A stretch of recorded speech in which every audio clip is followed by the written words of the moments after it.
What is up everyone, my name is Jack Southall, back again with another video, and today I am here with my NXT TakeOver San Antonio review. Now, I said in my predictions I uploaded yesterday that I didn't really watch a lot of NXT going into this event for some reason. I just wasn't getting into it at all, but now that I've watched this, I don't know why I stopped watching for a while. I mean, just this show, of course, why am I even building it up as how I thought about it? You know what quality this type of stuff is. It was a great show, of course. NXT, they just know how to deliver with these shows. Like, they've never made a bad NXT TakeOver, and I don't think they ever will at this point. So, yeah, let's not fuck around. Let's get straight into the review. So, first match we had here is Tye Dillinger versus Eric Young. Now, Eric Young has been trying to get Tye Dillinger to join Sanity. He did a segment with him, and Tye will just refuse to join Sanity. So, yeah, this match was pretty good way to open up the show. The crowd was hyped up for Tye Dillinger. 10 chants all over the place. You know, Sanity came out. They looked, you know, really cool and dark and shit. And then Eric tried to throw a Sanity jacket at Dillinger, but just like the segment 2 weeks ago, he just wasn't having it. And then Big Damo, who was on the outside with Alexander Wolfe, he's the new member of Sanity, he just ran over to Dillinger while he was on the outside and gave him a huge running crossbody, which would have been really scary. You know, Big Damo, he's a massive dude. He'd have to be at least around the 350, 400 pound mark, something like that. And Tye Dillinger like grabbed onto Eric Young's beard and started pulling it, which I thought was quite humorous. There was a nice the belly from the top rope by Dillinger. There was a tiebreaker, which is his finishing move to Alexander Wolfe when he tried to interfere and a super kick to Big Damo. And there was a tiebreaker to Eric Young, but Wolfe ends up putting his foot on the rope, and then Tye hits everyone with a tope suicida. But how it all ended, Eric Young hit like some sort of a neck breaker thing and wins the match. So yeah, really good way to open up the show. Really enjoyed it. I love how the crowd was super hyped for Tye Dillinger this entire time. He's starting to become one of the most over stars on NXT, which is really good because he has a lot of talent and a lot of potential with him. And I did pick Eric Young to win this match, and he did, which I'm happy for. I hope Sanity just takes over NXT this year, no pun intended. Just give Young a world title run if you need to with the NXT title. Give Wolfe and Damo the tag belt. I can see Wolfe and Damo winning the tag belt sometime down the line. And same with Nikki Cross, who could potentially win the NXT Women's Championship later on tonight, but I'll get to that later on. So yeah, good match to open up the show. Got the crowd hyped up. Oh gee. Little bonus thing, we saw Samoa Joe sitting in the front row for this. You know, he wasn't wrestling. He hasn't wrestled in a while actually, but he sat down in the front row checking out all the action, and I think it's safe to say he's going to be in the Rumble tomorrow. I really think Samoa Joe's going to debut in the Royal Rumble match. Don't think he's going to win, but I feel like he's going to have a really, really strong showing in that match. So, yeah, I'm excited for that if that actually ends up happening. But, yeah, Joe's in the front row. Cool to see. Next match we had here is Roderick Strong versus Andrade, Cien, Almas. So happy they've turned Almas heel. He's just gotten so much better now that he's turned heel and all that. Roderick Strong got a big reaction from the crowd. And this was a really good, strong style, like stiff match. You know, just the kicks and, you know, the knees and the hits that they were doing. It was really hard hitting and I really enjoyed it. You know, there was a cradle backbreaker kind of thing that Strong did. There were just some double knees by Almas. There was one bit where there was like a side slam on the turnbuckle, which was really cool. But how it all ended, Roderick Strong ended up winning the match with a sick kick, which was pretty sick, and ends up winning the match. So yeah, Roderick Strong had a good showing in this, but Almas also did pretty well as well. But I feel like Roderick Strong's going to go on and wrestle someone a lot bigger, in my opinion. I don't think he's going to go for the NXT title just yet. Maybe give him someone else to face, like, I wouldn't say Austin Aries, but he's probably going to debut in the Cruiserweight division soon. So there'll be someone else on NXT. Maybe Eric Young, who knows. But yeah, pretty good, hard-hitting match, and I really enjoyed it. Next is for the NXT Tag Team Championships. It is DIY versus the Authors of Pain, and really good match. Really good tag team action here. And because the Authors of Pain, they are some scary motherfuckers. Scary motherfuckers. But there was an outside dive by Johnny Gargano, which was cool. And Tommaso Ciampa, can I just say, my God, I completely underestimated how strong this guy was, because he ended up giving German suplexes to both members of the Authors of Pain each. You know, and one of them, I think he's called Akeem or whatever. He's the one that has the tattoo on him. He had a really sick clothesline on one of the members of DIY. There was a double middle rope spear by both DIY guys onto Akam or Reza or whatever. Gargano ended up getting caught on the apron. There was a submission holds that they did their submission holds on both members. You know, it's kind of similar to the DIY Revival match from TakeOver Toronto, but they didn't end up tapping out. Reza, the other member of the Authors of Pain, used Gargano, picked him up, and then dropped him on Ciampa's arm breaker to break that up, which was pretty cool. There was a kneeling, you know, kind of hits from each other, but DIY ended up getting the better half of that. There was they did their running knees, but they got caught into the Super Collider. Then there was the last chapter by the Authors of Pain, and they became the new NXT Tag Team Champions. A happy Paul Ellering was celebrating on ringside, and yeah, great match. Really enjoyed it. I feel bad for the NXT Tag Team division, because these guys are gonna fuck people up. I mean, it's gonna take a real team to beat these guys, man, you know, because they have been booked so strong that they're the size of fucking tanks, those two. So I don't know who the hell is going to be able to beat these guys. I mean, we're going to have a new team be formed. Maybe Sanity, there might be a fatal 4-way match and Sanity ends up winning the titles. Who knows, man, but damn.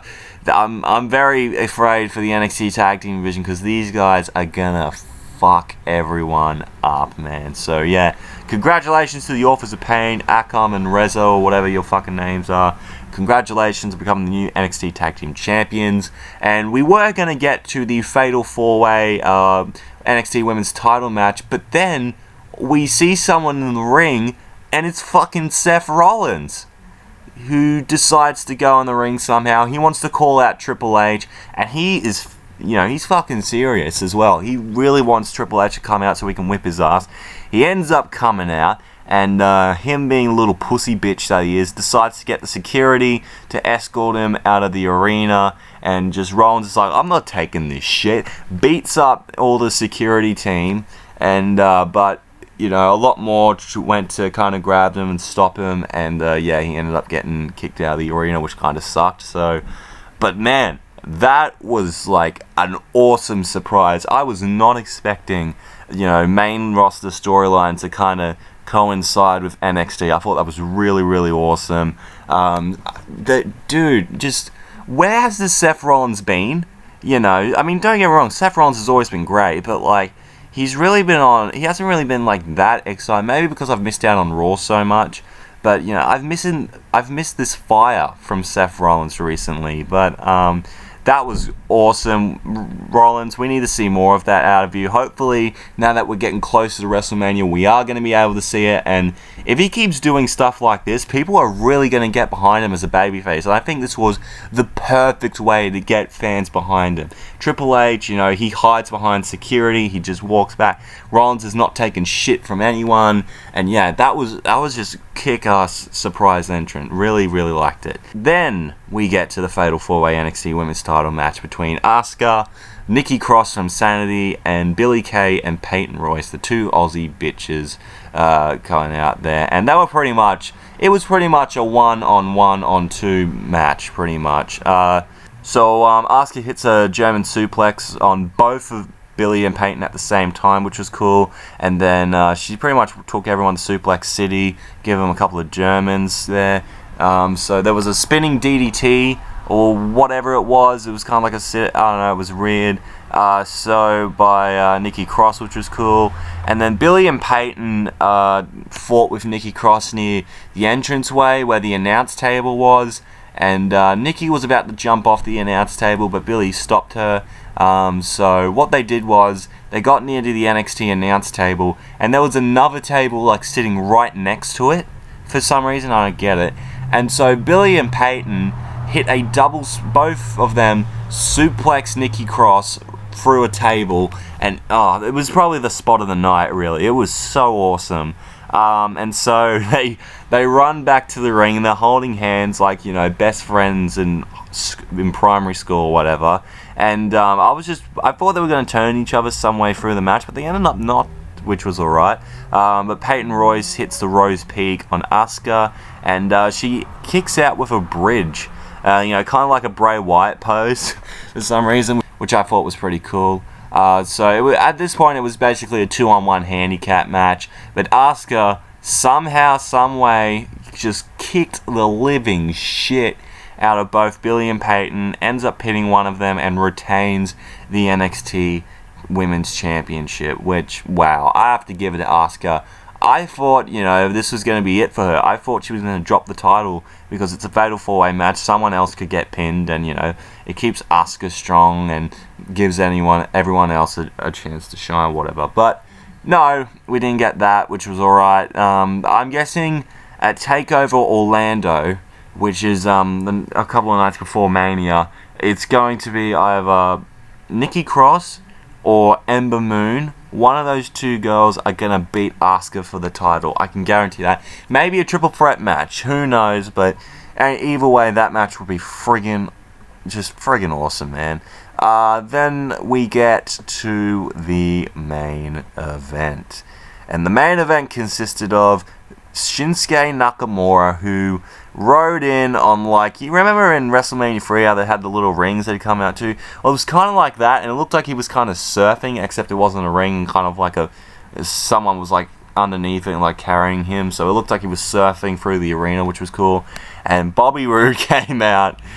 He's such a twat, and I love that. Comes out with all of his bitches, which was awesome. Bobby and his bitches, love it. So so we get to the main event. Great main event. Really enjoyed it. So there was a bit of taunting between the two, which was good. There was an elbow to Nakamura's jaw. And then when Nakamura was on the top, Bobby Roode pushed him off the turnbuckle, and he landed on the steel steps, and he got thrown into the steel steps on the outside. And they fought for a little while after that, and then Nakamura was getting ready for the Kinshasa. He was getting ready to hit it on Roode, but he just wasn't getting up. And he's like, "Come on, man, get up." And I thought it's like he's gonna play possum and all that, and yep, he was, which was pretty cool. And then he tried again, and which was stopped to a roll up, but the ref stops him because he was using the ropes as leverage. So good eye, referee. And then there was an arm bar by Nakamura, but Roode just did not get it locked in. But because he was holding on to his arms in a way, he ended up putting himself in a triangle hold. There was a 2 count after there was a knee to the head by Nakamura. There was a knee to the gut while Roode was on the apron. And this was when I feel like people knew what was going to happen in the end, because when he landed on I think he landed on his knee outside, and it really fucked him up. And he was selling the whole knee thing. And I thought they were going to end the match, because after he hit the Kinshasa on him, I thought that Nakamura's going to retain, but I guess not. He was rolling over, and he was selling his knee being hurt, which, by the way, Nakamura is a really good seller if he wants to. He was really selling the fact that his knee's fucked up, and because of that, I'm like, Bobby Roode could capitalize on that, and that's exactly what he did. And everyone's saying, oh, you don't have to be in this match, don't worry, whatever. But Nakamura says, don't worry, I'm going back in. And then he gets hit with the glorious DDT, but he kicks out for some reason, which I was pretty shocked about. And then he locks in the single-legged Boston Crab on his bad knee. And then Matt Bloom, the NXT trainer's out there to check up and see what the fuck's he doing. And then there was another glorious DDT again, and Bobby Roode wins the NXT Championship. wow. That was pretty awesome to see. I've always loved Bobby Roode as a world champion. I thought he has the perfect look of a world champion, and now he is on NXT, and that is just fantastic. It's glorious, as he would always say. But yeah, great main event. Really enjoyed it. I loved almost the psychology of things. I loved how he kept selling his knee, and because that knee is how he gets all the victories with the Kinshasa, and now that it was hurt, he couldn't be able to beat Bobby Roode. He capitalized on that and became the new champion. So I loved that dynamic of it. I loved it. So yeah, that was pretty much it for the show. Great, fantastic show. I mean, this is NXT we're talking about. You know what kind of standard of quality you're going to get from this. So yeah, please check it out on the network. It's friggin' worth it. And yeah, this is going to be it for my review. I hope you have enjoyed it. If you did, make sure to leave a like. Comment down below what you thought of NXT TakeOver San Antonio. And if you want to see more from me, hit that subscribe button. You'll be glad you did. Twitter and Instagram's at JackmanLaw31 if you want to check me out there. Hope to see you guys tomorrow for my Royal Rumble review. And make sure to check out the podcast I do with Billie and Campbell later on today. This might be out before or afterwards. I've got no idea. But yeah, thank you guys for watching. I'll see you guys tomorrow, and I'm out in 3, 2, 1.